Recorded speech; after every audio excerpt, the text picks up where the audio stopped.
Hello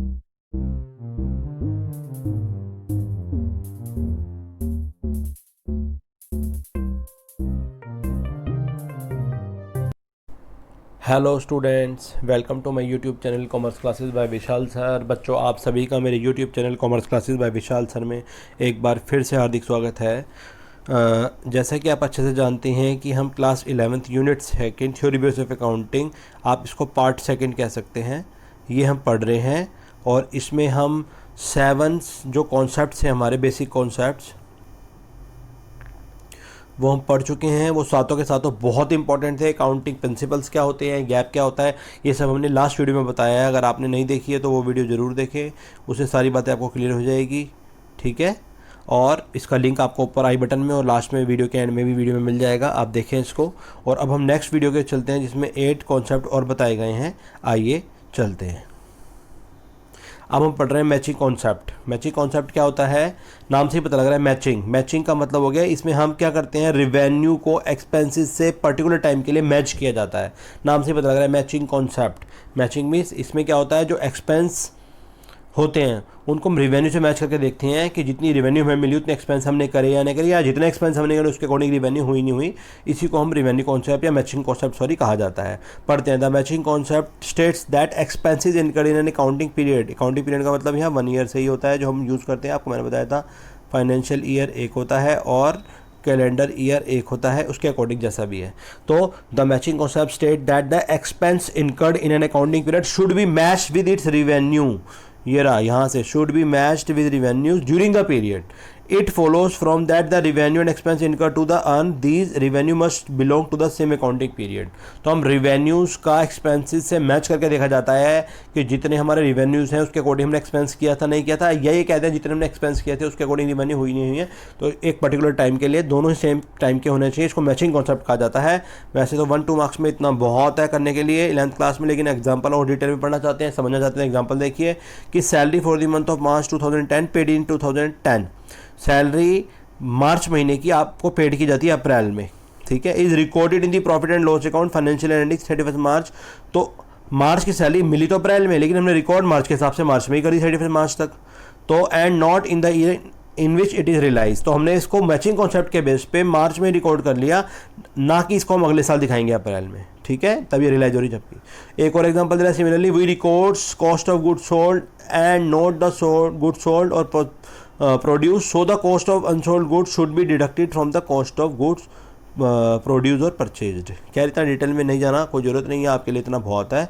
वैसे इसमें समझना चाहते तो ये कह रहा है कि मान low cost of goods sold अगर हम निकालते हैं तो हम जो गुड्स खरीदी हैं या प्रोड्यूस हुई हैं, ठीक है, वो नहीं देखते इसमें जो अनसोल्ड गुड्स हैं उनको हटा देते हैं और कॉस्ट ऑफ गुड प्रोड्यूस हम वही रखते हैं। ठीक है, नेक्स्ट है फुल डिस्क्लोजर कॉन्सेप्ट। नाम से पता लग रहा है फुल डिस्क्लोजर कॉन्सेप्ट। हम इसकी बुक की लैंग्वेज की बात नहीं करें, आप मेरी बात ध्यान से सुने, कोशिश करता हूँ बताने की। ये कॉन्सेप्ट हमें ये बताता है कि हमें बिजनेस में कोई भी चीज़ छुपानी नहीं चाहिए, फुल डिस्क्लोज कर देनी चाहिए।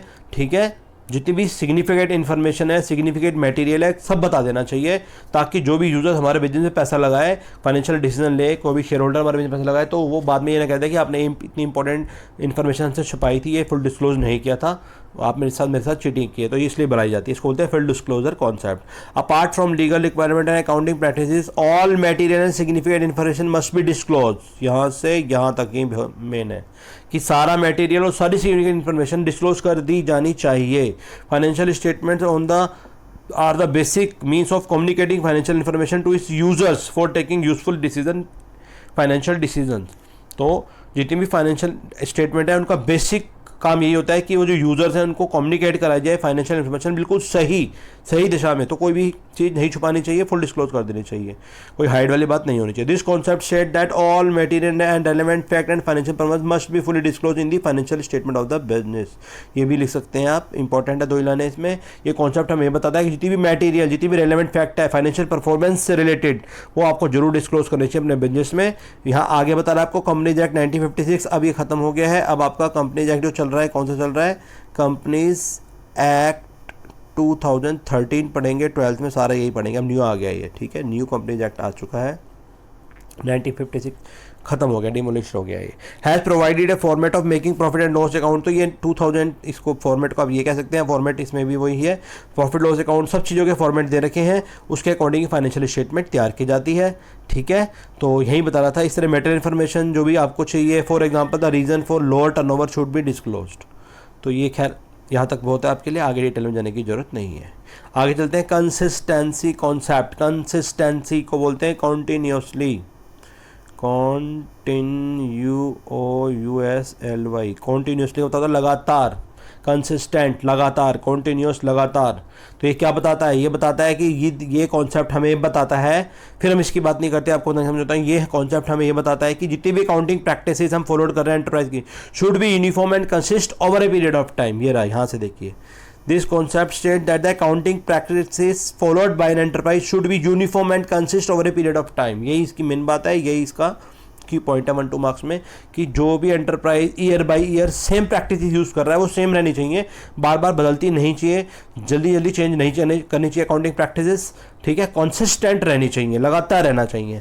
जैसे एग्जांपल दे रहा है, मान लो कि एक enterprise straight line method use करता है डेप्रिसिएशन चार्ट में, तो काफ़ी सालों तक ईयर बाय ईयर यही यूज़ होना चाहिए, बार बार ये नहीं कि एक साल रिटर्न डाउन और एक साल स्ट्रेट लाइन। ये हम जब डेप्रिसिएशन चैप्टर पढ़ेंगे तब डिटेल में बात करेंगे, अभी आप फिलहाल इतना समझ लें। एक तो स्ट्रेट लाइन मेथड होता है, एक डिमिनिशिंग बैलेंस मेथड होता है। डिमिनिशिंग बैलेंस मेथड अलग दो होते हैं, तो अगर कोई यूज़ करे तो हर बार year by year same accounting practice use करनी चाहिए। स्ट्रेट है तो हर साल 5-10 साल तक स्ट्रेट यूज़ करना चाहिए, डिमिनिशिंग है तो हर 5-7 साल तक डिमिनिशिंग यूज़ करना चाहिए। ठीक है, अब यहाँ बता रहा है, अगर हम return down value method second year से यूज़ करते हैं तो ये कंपेयर नहीं कर पाएंगे, बेस सेम नहीं होगा, वहाँ पर यही बताना चाह रहा है। ठीक है, तो यही बता रहा है वो। कंसिस्टेंसी में कंसिस्टेंसी एलिमिनेट कर देती है personal bias, help in achieving the result that are comparable. ठीक है, मुझे लगता है बाकी आगे जाने की जरूरत नहीं, इतना ही होता है, तो और डिटेल में पढ़ना तो पढ़ सकते हैं। However consistency does not prohibits the change accounting policies, necessary changes can be adopted and should be disclose. उसकी जरूरत खैर नहीं है आपको, कहने का मतलब year by year same accounting practices और मेथड रखने चाहिए और वही ईयर बाय ईयर यूज़ करने चाहिए, इससे हमें कंपेयर करने में आसानी होती है। आगे हम पढ़ रहे हैं 11 नंबर पे, ये बहुत इंपॉर्टेंट है, ये बहुत इंपॉर्टेंट है। जैसे पहले 7 इंपॉर्टेंट थे, ये भी है, बाकी सारे ही हैं, सारे समझने चाहिए आपको मेरे हिसाब से। आपके जो अकाउंट्स का बेस बन रहा है, ये आपके सीए फाउंडेशन वगैरह सब जगह यूज़ होंगे, लेकिन ये जो वैसे 11th क्लास का देखा जाए तो पहले 7 और ये बहुत ज़्यादा यूज़ है। ठीक है, आप देखिए इनको अच्छे से। कंजर्वेटिव कॉन्सेप्ट या प्रूडेंस कॉन्सेप्ट भी इसका नाम है, इसको बोला जाता है, हिंदी में से कहते हैं सतर्कता सिद्धांत। क्या बोलते हैं इसको? सतर्कता कॉन्सेप्ट सिद्धांत। ठीक है, तो क्या बताता है हमें? इसमें एक फ्रेज चलता है, do not anticipate profit but provided all possible losses. ये बहुत इंपॉर्टेंट है, बताता है, क्या बताता है? Do not anticipate profit but provided all possible losses, अर्थात भविष्य में आप अगर कोई लॉस होने वाला है उसके लिए पहले से तैयार हो जाए, लाभों की आशा ना करें। अगर कोई भी इंसान किसी भी झटके के लिए आगे आने वाले फ्यूचर्स में कोई भी नेगेटिव चीज़ होने वाली उसके लिए पहले से तैयार है तो वो झेल जाएगा। तो ये बता रहा है कि भविष्य में लाभों की आशा नहीं करनी चाहिए, बल्कि हानि और झटकों के लिए पहले तैयार रहना चाहिए, प्रूडेंस सतर्क रहना चाहिए, अलर्ट रहना चाहिए। कॉन्सेप्ट बताता है, आइए अब इसके बारे में पढ़ते हैं। This concept takes into consideration all prospective losses but not prospective profit। यहाँ लॉसेज है या प्रॉफिट है, वो कह रहा है कि जितने भी लॉसेज हैं उसके बारे में पहले से अलर्ट रहो, कंसिडर करके रहो, लेकिन प्रॉफिट के बारे में आप मत सोचें। लॉस के बारे में सोचेंगे तो प्रॉफिट तो हो जाएगा और बिजनेस भी चले जाएगा। It means profit should not be recorded until it is realised but all losses even those which have remote possibility are to take recorded in the books. तो यहाँ पे बता रहा है हमें, यह एक फ्रेज में आपको बता रहा था ना, do not anticipate profit but provided all possible losses, वो भी आप देख सकते हैं, वो भी बहुत इंपॉर्टेंट है। क्या फ्रेज है वो आपका? Do not anticipate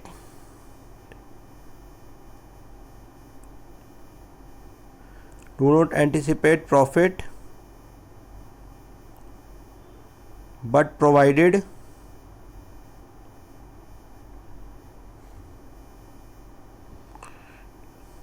all possible losses, all possible losses। ये बहुत इंपॉर्टेंट फ्रेज, आप इसको याद कर लीजिए ऊपर वाले के, कि भविष्य में लाभों की आशा ना करें, अनुमान ना लगाएं, जबकि आप प्रोवाइड कर लें सारे लॉसेस के लिए। तो ये हमें यही बता रहा है, यहाँ पे भी यही बात है, यही कि प्रॉफिट में प्रोस्पेक्टिव प्रॉफिट पे ध्यान ना दें, लॉसेस पे कंसिडर करें। तो यहाँ ये हमें बता रहा है, इवन दोज ये जो बात थी कि it means profit should be not be recorded, profit record नहीं करना चाहिए अंटिल इट इज रियलाइज, जब तक आपको प्रॉफिट हो ना जाए, बल्कि लॉस जितने भी हैं उसके लिए आप पहले से ही तैयार हो जाए, ठीक है, और अपनी बुक्स में रिकॉर्ड कर लें। तो ये सेम फ्रेज इस पर अप्लाई हो रहा है, आप नीचे वाला याद कर लीजिए, एक ही बात है। एग्जांपल दे रहा है, value closing stock at cost और market value which ever is lower. Cost closing stock को हम कैसे दिखाते हैं, मार्केट वैल्यू या कॉस्ट जिस पे आपने खरीदा था वो, या जो मार्केट वैल्यू जिनमें जो भी कम होती है उस पर दिखाया जाता है। तो creating provision for doubtful debt भी ऐसे ही बनाया जाता है। तो ये कॉन्सेप्ट हमें ये बताता है कि financial statement provide the real picture of the enterprise, को कंजर्वेटिज्म या प्रूडेंस या सतर्कता सिद्धांत कहा जाता है। वेरी वेरी इंपॉर्टेंट है, ये नीचे वाला फ्रेज कर लेना, ये ज़्यादा इंपॉर्टेंट है। Do not anticipate profit but provided for all possible losses, भविष्य में लाभ के बारे में एंटिसिपेशन मत लगाइए आप, लेकिन आप लॉस के लिए पहले से तैयारी है। ये बात ऊपर 3 लाइनों में बोल रहा है, यहाँ तक सेम है। तो ये प्रूडेंस कॉन्सेप्ट हमें बताता है, ठीक है।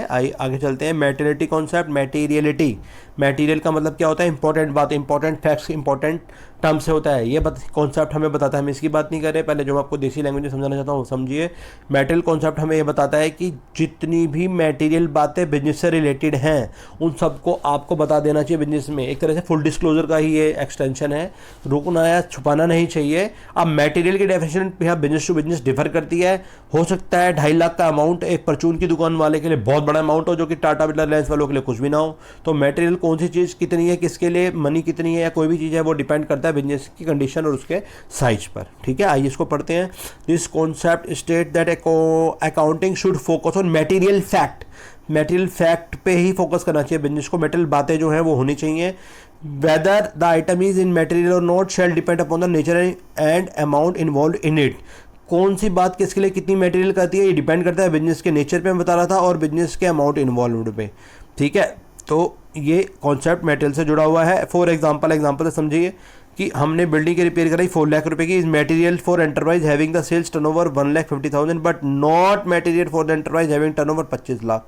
ये मैं एग्जांपल दे रहा था जो आपको कि परचून की दुकान वाला, ये उसी की तरह एग्जांपल है। मान लो 4 लाख रुपए बिल्डिंग के रिपेयर पे खर्च कराए हैं, लेकिन जिसकी सेल्स टर्नओवर ही 1.5 लाख रुपए है उसके लिए तो बहुत बड़ी बात है, लेकिन जिसकी टर्नओवर ही 25 लाख रुपए है उसके लिए 4 लाख कोई बड़ी बात नहीं है। तो इसी तरह एक और एग्जांपल दे रहा है, similarly closure of one plant material but stock eraser and pencils are not shown at the asset side but treated as expense of the period whether consumed or not because of the amount involved in our law.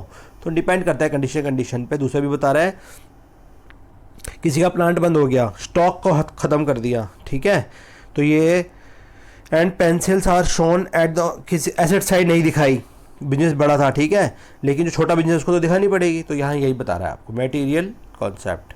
और last है objectivity concept. ये क्या बताता है, this concept state that accounting should be free from personal Beas. ये वाली बात important है। ऑब्जेक्टिविटी मतलब होता है कि पर्सनल बायस बोलते हैं इसको, पक्षपात, निजी पक्षपात, मतलब पर्सनल बायस नहीं होना चाहिए, बायस से फ्री होना चाहिए बिजनेस, ठीक है, फ्री होना चाहिए।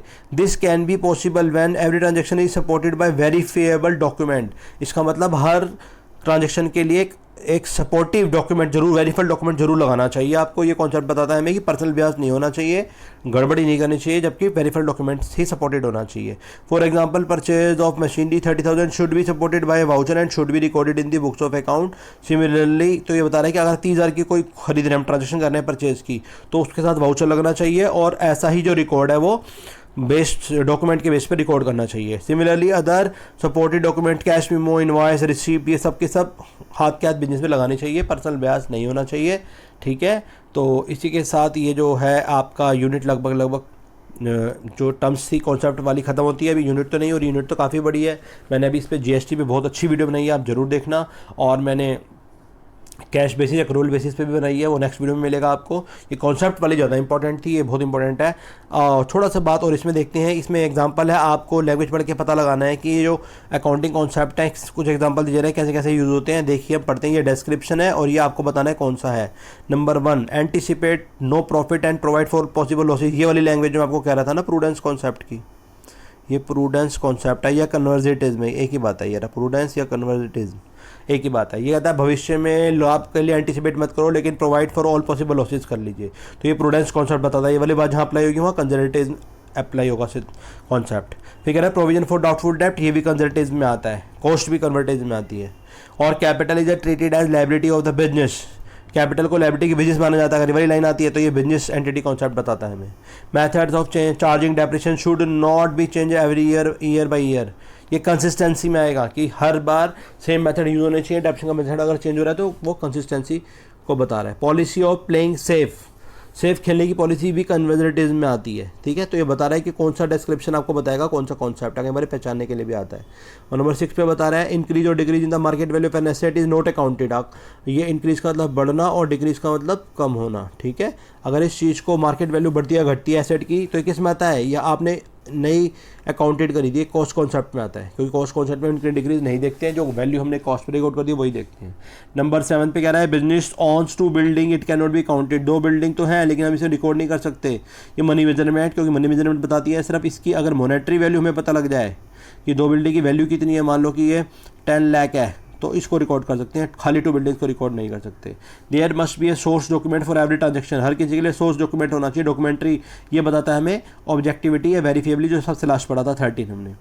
9 बता रहा है rent outstanding is added to rent. Rent outstanding, जो हमारा आउटस्टैंडिंग रेंट था, आउटस्टैंडिंग का भी डिटेल में बात करेंगे, आपको बताऊंगा मैं जब अकाउंटिंग क्वेश्चन पढ़ाऊंगा। आउटस्टैंडिंग, प्रीपेड, एक्रूड और अनएक्रूड 4 अलग अलग कॉन्सेप्ट हैं, तो ये बताता है हमें मैचिंग कॉन्सेप्ट, ठीक है। Number 10 stock of stationery item are not treated as an asset but in expense. इसको एसेट ही माना जाता है, खर्चा माना जाता है। मैटेरियलिटी कॉन्सेप्ट बताता है कि सारे रिवेन्यू उसके अकॉर्डिंग होने चाहिए। और ये थोड़ा सा और चल रहा है, businessman and other firm are separate entities किस में आता है, बिजनेस एंटिटी में, दोनों अलग अलग हैं, बताया था आपको मैंने। For average debit there is a correspondence credit. ये भी लैंग्वेज यूज होती है, ड्यूल में यूज होती है language. For average debit there is a corresponding credit. हर डेबिट के लिए एक क्रेडिट होता है, हर क्रेडिट के लिए एक डेबिट होता है। तो ये ड्यूल एस्पेक्ट में बताया जाता है कि ट्रांजेक्शन के हमेशा ड्यूल एस्पेक्ट होते हैं। Transaction which are measurable in terms of money only be recorded. सिर्फ वही ट्रांजेक्शन रिकॉर्ड कर सकते हैं मनी में हम कन्वर्ट कर सकते हैं। ये मनी मेजरमेंट बता रहा है आपको। 14 business will last for a long period. लंबे समय तक चलता रहेगा, ये गोइंग कंसर्न में होता है। स्टॉक इज वैल्यूड कॉस्ट और market price which ever is right. Net realisable value भी बोलते हैं मार्केट प्राइस को, जो भी कम होता है उसमें ले जाता है, ये कंजर्वेटिज्म में आता है, ठीक है। और आगे कह रहा है 16 पे प्रोविजन वाली बात भी कंजर्वेशन में या प्रूडेंस कॉन्सेप्ट में आती है, इसको प्रूडेंस कॉन्सेप्ट भी बोला जाता है, ठीक। 17 में 100 kg राइस 20 रुपीज़ के हिसाब से आपने रिकॉर्ड कर लिए, 2000 रिकॉर्ड हो जाएंगे, हो जाएंगे, मनी मेजरमेंट में आ जाएंगे। इसमें क्वांटिटी भी आ गई और प्राइस भी आ गया तो रिकॉर्ड हो जाएगा ये। Transactions between owner and business are recorded separately. कहाँ रिकॉर्ड की जाती है, बिजनेस एंटिटी में। बिजनेस है बिजनेस में दोनों डिफरेंट है। चार्जिंग डेप्रिसिएशन और fix asset every year till end net चलता रहेगा, ये गोइंग कंसर्न और मैचिंग दोनों में आएगा। और depreciation of fix asset in profit loss account में मैचिंग कॉन्सेप्ट में दिखाते हैं, ठीक है। इसी के साथ ये वीडियो ख़त्म होती है। I hope you must like this video. आपको अच्छी लगी होगी। अगर आपको ये अच्छी लगी है तो इसे लाइक करें, मेरे चैनल को सब्सक्राइब करें, अपने जैसे फ्रेंड में शेयर करें।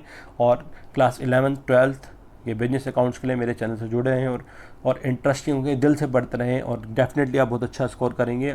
और मैं पूरी जान लगा दूंगा इस चैनल में जो मुझे आता है आपको बताने में। और आप मेरे से जुड़े रहें, आपको सब कुछ बातें अच्छे से क्लियर हो जाएंगी। इसी के साथ आपका इस चैनल को देखने के लिए बहुत बहुत धन्यवाद।